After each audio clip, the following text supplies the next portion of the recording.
नमस्कार दोस्तों। आज का वीडियो उन पेरेंट्स के लिए बहुत यूज़फुल हो सकता है जिनके बच्चे 3 से 6 साल की एज ग्रुप में आते हैं। इस एज ग्रुप में बच्चों की लर्निंग कैपेसिटी बहुत हाई मोड पर होती है और 6 साल की उम्र तक लगभग 80% ब्रेन डेवलपमेंट हो चुका होता है। तो बच्चे की पर्सनैलिटी फ्यूचर में किस तरीके की बनेगी, उसका बेस एक तरीके से इसी उम्र में तैयार होना शुरू हो जाता है। इसलिए हम प्री स्कूलर्स को घर पर और स्कूल दोनों जगह पर good habits, good manners, discipline वगैरह सिखाते हैं। जैसे कि सभी पेरेंट्स ने महसूस किया होगा कि इस एज ग्रुप के बच्चे टिक कर नहीं बैठ पाते, वो बहुत ज़्यादा चंचल होते हैं, उन्हें हर वक्त कुछ ना कुछ करने के लिए चाहिए होता है। और ऐसा इसलिए होता है कि क्योंकि उनका मोटर डेवलपमेंट हो रहा होता है, उनकी बॉडी काफ़ी एनर्जेटिक रहती है और इस एनर्जी का यूज़ करके ही हम उनको सिखा भी सकते हैं।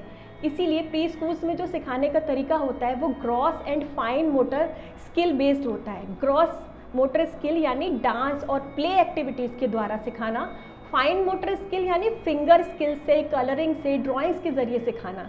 इसलिए अगर हम इस एज ग्रुप के बच्चों को बोरिंग तरीके से रटा कर पढ़ाना चाहेंगे तो वो उतना अच्छा परफॉर्म नहीं कर पाएंगे जितना कि gross and fine motor skill based learning से कर सकते हैं। इसीलिए पेरेंट्स एंड टीचर्स को ध्यान देना चाहिए कि उनकी लर्निंग फन बेस्ड एक्टिविटीज़ के द्वारा हो, जिससे वो एंजॉय कर सकें। और जैसा कि मैंने आपको बताया कि उनका ब्रेन इस टाइम लर्निंग मोड पर होता है, जो आसानी से चीज़ों को सीख सकते हैं। बस ध्यान हमें ये रखना है कि हम उन्हें अनजाने में कहीं कुछ गलत बातें ना सिखा दें।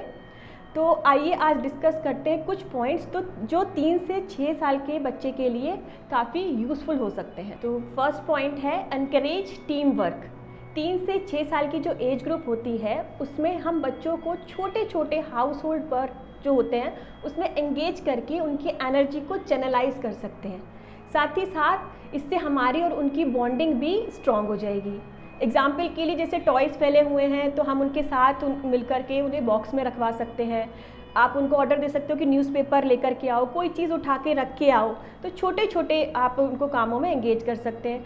और जो अगर घर में 3-4 बच्चे हों, ज़्यादा बच्चे हों, तो आप उन सबके साथ मिलकर भी ऐसी एक्टिविटीज़ करवा सकते हैं उनको, जिससे कि उनको लगे कि सब मिल कर के हम लोग काम कर रहे हैं।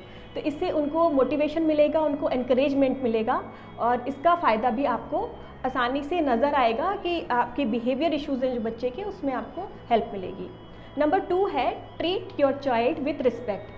बच्चे हम ही से सीखते हैं और अगर आप चाहते हैं कि बच्चे दूसरों से रिस्पेक्ट से बात करें तो हमें भी इस बात का ध्यान रखना होगा कि हम आपस में या उनसे किस तरीके की लैंग्वेज में बात करते हैं।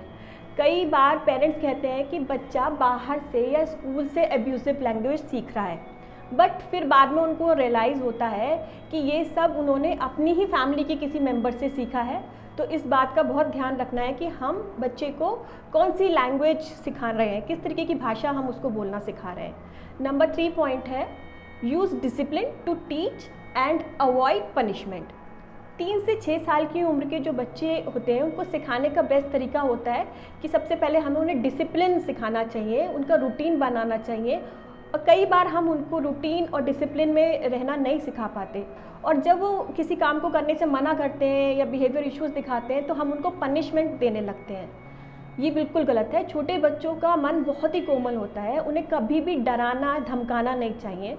कई बार इन सब का जो प्रभाव है उनके मन पर बहुत बुरा पड़ता है और ये सब चीज़ें आगे जाके उनकी पर्सनैलिटी में भी आ सकती हैं। बच्चा इन चीज़ों को अडेप्ट कर लेता है अपनी पर्सनैलिटी में और इस तरीके के बिहेवियर्स को वो रिपीटेडली करना स्टार्ट कर देता है। तो इस चीज़ का ध्यान रखें कि उनको फिज़िकल पनिशमेंट वगैरह से दूर रखें। नंबर 4 पॉइंट है टेल स्टोरीज़। 3 से 6 साल की उम्र जो होती है बच्चों की, उसके लिए कहानियाँ बहुत ज़रूरी होती हैं। कहानियाँ उनकी पर्सनैलिटी को पॉजिटिव डायरेक्शन में डेवलप करने में उनकी हेल्प करती हैं।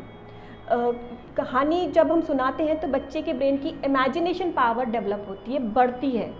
तो हो सके तो उसे रोज़ थोड़ा सा टाइम निकाल कर कहानी सुनाएं और इससे आपके उनके बीच में कम्युनिकेशन जो है, बॉन्डिंग है, वो और ज़्यादा स्ट्रॉन्ग हो जाएगी और आपको इसका फ़ायदा ज़रूर नज़र आएगा उनकी अपब्रिंगिंग में। नंबर 5 पॉइंट है provide praise for good behaviour. बच्चा अपने बिहेवियर से हमें कितना भी इरिटेट क्यों ना कर ले, पर वो सच में ये ऐसा नहीं करना चाहता है, वो बल्कि हमें खुशी देखना चाहता है, हमें हंसता हुआ देखना चाहता है। अगर आपकी थोड़ी सी भी वो बात मानने की कोशिश कर रहा है तो उसको प्रेज़ ज़रूर करें।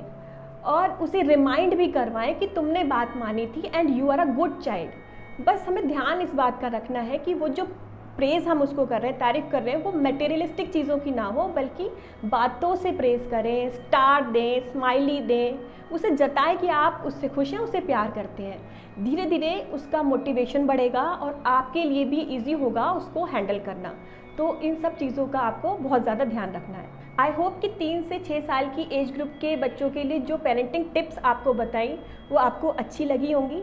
अगर फिर भी आपके बच्चों के अंदर कुछ बिहेवियर इश्यूज़ ज़्यादा हैं तो प्लीज़ किसी एक्सपर्ट की हेल्प ज़रूर लें। ब्रेन वेव्स की टीम भी इसमें आपकी मदद कर सकती है।